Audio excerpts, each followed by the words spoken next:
ঢাকার ভাড়ার বাজার কিন্তু সবসময় বদলাচ্ছে। এই যানজটার কোলাহলের শহরে মানুষ এখন আসলে খুঁজছে নতুন, আধুনিক আর সাশ্রয়ী কোনো থাকার জায়গা। তো আজকে আমরা ঠিক এটাই দেখব, কিভাবে এই ছোট বা কম্প্যাক্ট অ্যাপার্টমেন্টগুলো ঢাকার আবাসন খাতে একটা বড়সড় পরিবর্তন নিয়ে আসছে। প্রশ্নটা শুনতে খুব সহজ মনে হলেও ঢাকার মতো একটা শহরের জন্য এর উত্তরটা কিন্তু বেশ জটিল। আর এই মূল চ্যালেঞ্জটা মাথায় রেখেই চলুন আজকের আলোচনাটা শুরু করা যাক। তো আজকে আমরা কি বিষয় নিয়ে কথা বলবো এক নজরে দেখে নিই। প্রথমে আমরা ঢাকার আবাসন সংকট নিয়ে কথা বলবো, তারপর দেখব স্টুডিও অ্যাপার্টমেন্ট আর সার্ভিস রেসিডেন্সের মতো নতুন সমাধানগুলো। এরপর থাকবে প্রবাসীদের জন্য কিছু দরকারি টিপস, আর সব শেষে এই খাতে বিনিয়োগের সম্ভাবনা কতটুকু তা নিয়ে আলোচনা করব। আচ্ছা, তাহলে চলুন গভীরে যাওয়া যাক। আমাদের আলোচনার প্রথম পর্বটাই হল ঢাকার আবাসন সংকট আর জায়গার এই বিশাল অপ্রতুলতা নিয়ে। ব্যাপারটা তো খুবই সোজা। ঢাকার প্রতিদিন মানুষ বাড়ছে, কিন্তু শহরের আয়তন তো আর বাড়ছে না। এই ব্যাপক নগরায়ন আর জনসংখ্যার চাপ ঢাকার হাউজিং মার্কেটকে বানিয়ে তুলেছে সাংঘাতিক প্রতিযোগিতামূলক আর অনেক ব্যয়বহুল। ফলে একটা ভালো বাসা খুঁজে পাওয়া আজকাল রীতিমতো একটা যুদ্ধের শামিল।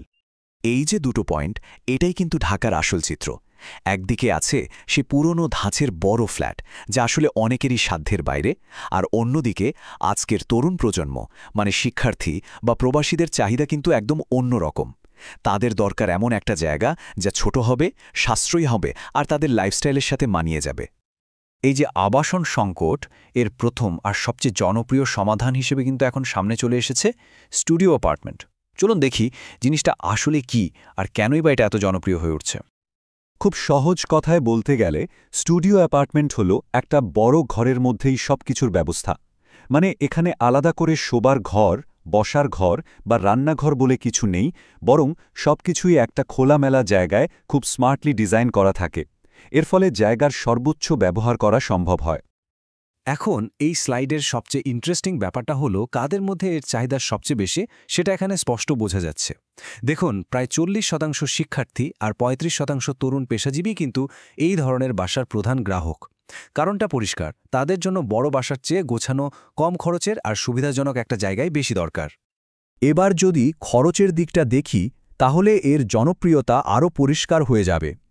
ভাবুন, ঢাকার প্রাইম লোকেশনে একটা স্টুডিও অ্যাপার্টমেন্ট যেখানে 30 থেকে 80 লাখ টাকায় কেনা যাচ্ছে, সেখানে একটা বড় ফ্ল্যাটের দাম তো কয়েক কোটি টাকা। এমনকি মাসিক ভাড়াও 10,000 থেকে 40,000-এর মধ্যে, যা অনেকের জন্যই বেশ সাশ্রয়। এবার আসা যাক দ্বিতীয় সমাধানে। এটা কিছুটা প্রিমিয়াম আর একটু ভিন্ন শ্রেণীর গ্রাহকদের কথা মাথায় রেখে তৈরি। এটাকে বলা হয় সার্ভিসড অ্যাপার্টমেন্ট বা সার্ভিসড রেসিডেন্স। একবার ভাবুন তো, প্রাইভেসি থাকবে নিজের বাড়ির মতো, কিন্তু সব সুবিধা পাওয়া যাবে হোটেলের মতো। সার্ভিসড অ্যাপার্টমেন্ট কিন্তু ঠিক এটাই। এটা পুরোপুরি ফার্নিশড থাকে, আর ক্লিনিং, নিরাপত্তা, ইন্টারনেট বিলের মতো সব ঝামেলার বিষয়গুলো ভাড়ার মধ্যেই থাকে। মানে কোনো চিন্তা ছাড়াই থাকার জন্য এটা একটা অসাধারণ ব্যবস্থা। তাহলে প্রশ্ন আসতেই পারে, একটা হোটেলের সাথে এর মূল পার্থক্যটা কোথায়? দেখুন, সার্ভিসড অ্যাপার্টমেন্টে হোটেলের চেয়ে অনেক বেশি জায়গা আর প্রাইভেসি পাওয়া যায়। সাথে থাকে রান্নার সব সরঞ্জাম সহ একটা কমপ্লিট রান্নাঘর। ফলে যারা পরিবার নিয়ে লম্বা সময়ের জন্য থাকতে চান, তাদের জন্য এটা হোটেলের চেয়ে অনেক বেশি আরামদায়ক আর সাশ্রয়ীও বটে। এই স্লাইডে একবার চোখ বুলিয়ে দেখুন কি সুবিধা এখানে পাওয়া যায়। ফার্নিচার থেকে শুরু করে হাই স্পিড ইন্টারনেট, 24 ঘন্টা নিরাপত্তা, এমনকি ক্লিনিং সার্ভিস পর্যন্ত সবকিছুই এর মধ্যে আছে। বলা যায় প্রফেশনাল বা প্রবাসীদের জন্য এটা একটা ঝামেলাহীন জীবনযাপনের কমপ্লিট প্যাকেজ।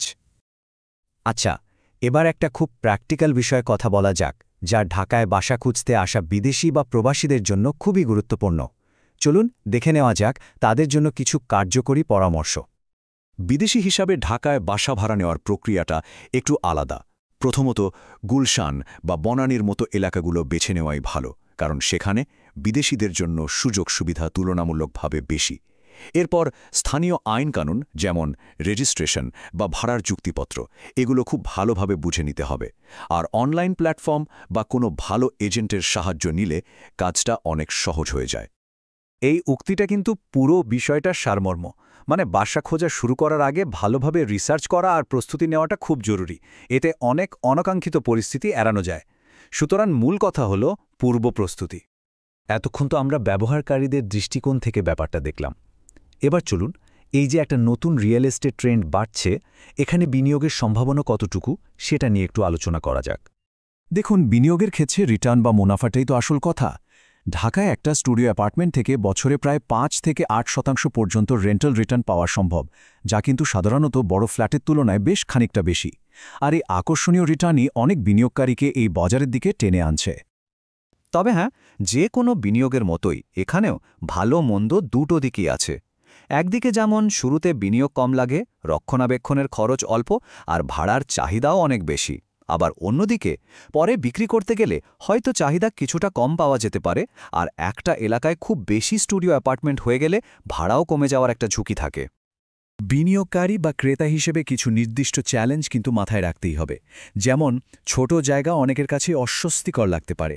এছাড়া মালিকানা বা পুনরায় বিক্রির ক্ষেত্রে কিছু আইনি জটিলতা এবং বাজারের চাহিদার ওঠানামার মতো ঝুঁকিগুলো তো রয়েছেই। সবশেষে একটা বড় প্রশ্ন কিন্তু থেকেই যায়। ঢাকা শহরে যে কম্প্যাক্ট লিভিংয়ের এই ধারাটা শুরু হয়েছে, এটা কি শুধুই একটা সাময়িক ট্রেন্ড, নাকি সারা বিশ্বের বড় বড় শহরগুলোর জন্য ভবিষ্যতের জীবনযাত্রার একটা নতুন মডেল হতে চলেছে? এই প্রশ্নের উত্তরটা হয়তো সময়ই আমাদের বলে দেবে।